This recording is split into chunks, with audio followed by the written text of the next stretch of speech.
At number 7 is actually one of my favorites. It's what we call the feminine blouse. And this really is going to pull out of you your personal style preferences, because I do believe that you have style skill in you. It just needs to be pulled out of you. So the feminine blouse is pretty much what it says. It's a typically long sleeve, doesn't have to be, but typically more versatile long sleeve, feminine, floaty blouse. You could, for example, wear it loose over a pair of denim shorts in the summertime. You could tuck it into a nice pair of nude or navy or black cigarette pants with a little wedge or a little heel with a nice belt and go to your ladies' lunch. You could really dress it up with some smart pants if you have a business casual event to attend.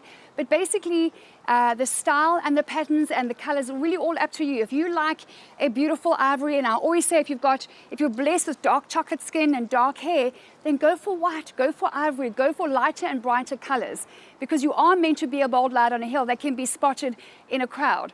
So if you are dark skinned and with dark hair, don't go for dark navy and dark black colors. You're not meant to hide behind your clothes, you're meant to shine through your clothes. If you are very much more pale, blonde, gray, like the rest of us, then you might like floral, you might like darker colors, you might like a beautiful soft blue, navy, gorgeous silk feminine blouse. This one really is up to you, and I encourage you just to jump onto Google and just put in there beautiful, billowy, floaty, feminine blouse and see what comes up. Don't hold back if you like floral, go for a beautiful floral. But again, you cannot go wrong if you choose quality over quantity.